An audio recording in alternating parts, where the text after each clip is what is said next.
ভালোবাসা দাও মানুষের প্রতি, ক্ষমা করো যতটা পারো। আল্লাহর রহমত পেতে হলে মানুষের হকটা আদায় করো। আসসালামু আলাইকুম ওয়া রাহমাতুল্লাহি ওয়া বারাকাতুহু। সবাই কেমন আছেন? আশা করি ভালো আছেন। আলহামদুলিল্লাহ, আমিও আল্লাহ তাআলার অশেষ মেহেরবানিতে ভালো আছি। মক্কায় ঘটে যাওয়া এক আশ্চর্য ঘটনা আপনাদের সামনে শেয়ার করব ইনশাআল্লাহ। ভালো লাগবে, শেষ পর্যন্ত দেখতে থাকুন। মক্কায় এক এক পরিবারে এক বিশিষ্ট আলেম ছিলেন। ওনার ইন্তেকালের পর নির্দিষ্ট জায়গায় তাকে দাফন করা হয়। সেই পরিবারেরই আরেকজন মেয়ে সন্তান অনেক দিন পর ইন্তেকাল করেন। পরিবারের লোকেরা তাকেও সেই জায়গায় দাফন করার ইচ্ছা করলো। ভাবলো যে আলেম তো অনেক দিন আগে মারা গেছে, তার হাড়গুলা তুলে এক জায়গায় দাফন করে সেই জায়গায় তারা কি মেয়েকে দাফন করবে। তো যখন তারা এই উদ্দেশ্যে আলেমের কবর খনন করলো, কবর খনন করে যা দেখলো তাতে সবাই অবাক। দেখতে পেল যে কবরে আলেমের লাশ নেই, অন্য এক লাশ, তাও আবার এক মেয়ের লাশ, যুবতী মেয়ের লাশ।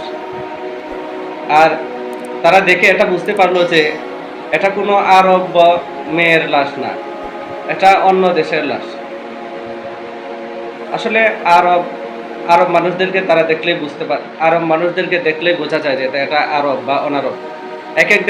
এক এক দেশের মানুষ এক এক রকম হয়ে থাকে, এটাই স্বাভাবিক।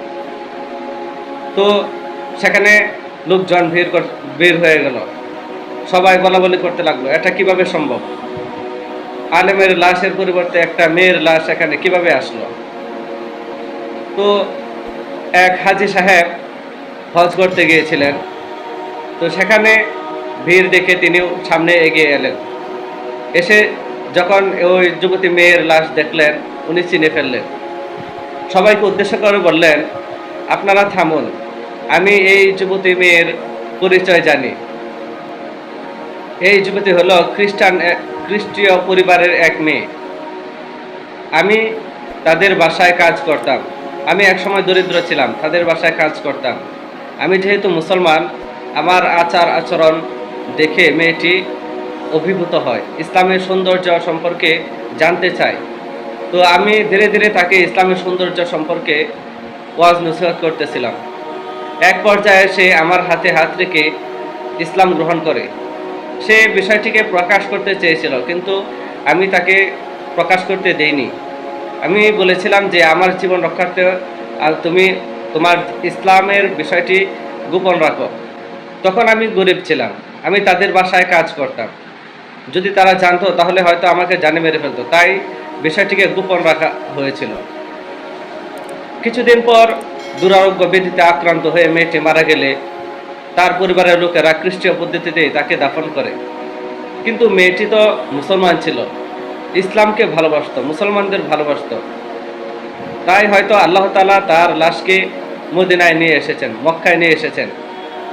ইসলামের প্রতি, মুসলমানের প্রতি ভালোবাসার থাকার কারণে, মুসলমান হওয়ার কারণে সকলেই বুঝতে পারলো যে মেয়েটি ইসলাম গ্রহণ করার কারণে, ইসলামকে ভালোবাসার কারণে তার লাশটা মক্কায় চলে এসেছে।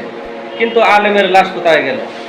তো হাজী সাহেবকে লোকেরা বললেন, তুমি যখন তোমার দেশে ফিরে যাবে হজ শেষে, তখন তুমি ওই মেয়ের কবরে দেখবে আমাদের এই আলেমের লাশ ওখানে পাওয়া যায় কিনা।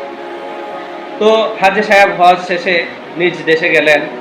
তিনি তখন ধনী ছিলেন, তিনি অনেক টাকা পয়সার মালিক হয়েছিলেন, যে উনি যে বাসায় কাজ করতেন তাদের থেকেও ধনী হয়ে গিয়েছিলেন। তো তাদের সাথে এই বিষয়টা নিয়ে কথা বলতে তার কোনো ভয় ছিল না। তো তিনি তাদের সাথে গিয়ে কথা বললেন যে আমি তোমাদের মেয়েকে মক্কায় দেখে এসেছি। কিন্তু ওই খ্রিস্টানরা কিছুতেই তা বিশ্বাস করছিল না। এক পর্যায়ে বলল, চলো একবার কবর করে দেখেই আসি তোমাদের মেয়েকে পাওয়া যায় কিনা। তো তারা এক পর্যায়ে রাজি হলো। গিয়ে তাদের মেয়ের কবর খনন করে দেখলো তাদের মেয়ের নেই সেখানে, সেখানে এক আলেমের লাশ। তো আরবের লোকেরা ওই আলেমের বিবরণ দিয়ে দিয়েছিল, আলেমের চেহারা এমন এমন এমন।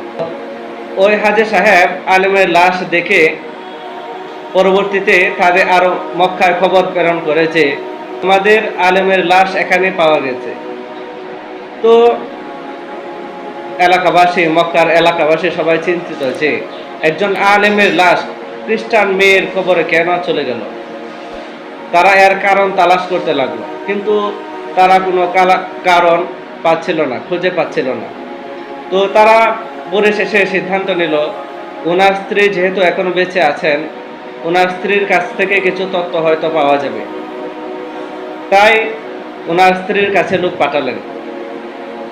ওনার স্ত্রীর কাছে যাওয়া হলে ওনার স্ত্রী বললেন, আমার স্বামী অনেক আল্লাহওয়ালা ছিলেন, অনেক ক্ষুধাবিরু ছিলেন, মানুষের হক আদায় করতেন, আমার হকও পরিপূর্ণভাবে আদায় করতেন।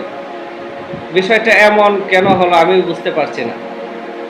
তবে আমার মাথায় একটা বিষয় ঘুরপাক, আমার স্বামী যখনই আমার সাথে শারীরিক সম্পর্কে লিপ্ত হতেন, পরবর্তী গোসল করার সময় তিনি বলতেন, আমার কাছে ইসলামের এই বিধানটি একেবারেই ভালো লাগে না। খ্রিস্টান ধর্মে শারীরিক সম্পর্ক স্থাপনের পর গোসল করতে হয় না, আমার কাছে খ্রিস্টীয় ধর্মের এই বিষয়টা ভালো লাগে। কিন্তু তিনি ইসলামের নিয়ম মেনে গোসল প্রতিদিন করতেনই। তো আলেমরা বুঝতে পারলেন যে এই ঘটনার জন্য বিষয়টা এমন হয়েছে।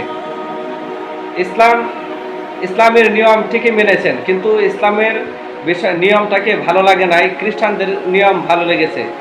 তাদের কৃষ্টি কালচার ভালো লাগার কারণে আল্লাহ তাআলা তার লাশকে খ্রিস্টান মেয়ের কবরে, যিনি খ্রিস্টান ছিলেন, ওনার কবরে স্থানান্তরিত করে দিয়েছেন। তো এই ঘটনা থেকে বোঝা যায় যে যাকে মুহাব্বত করে তার সাথেই তার কিয়ামত হবে। তো আমরা এখন বর্তমান প্রজন্ম, আমরা দেখা যায় অনেক সেলিব্রিটি, খ্রিস্টান, ইহুদি এদেরকে অনুসরণ করে থাকি। তাদের হেয়ার কাট, তাদের লাইফস্টাইল, তাদের পোশাক আশাক সব কিছু আমরা অনুসরণ করি। আসলে এটা কখনোই উচিত না, কারণ যার সাথে যার মুহাব্বত তার সাথেই তার কিয়ামত। আল্লাহ তাআলা আমাদেরকে বুঝার তৌফিক দান করুন, আমিন।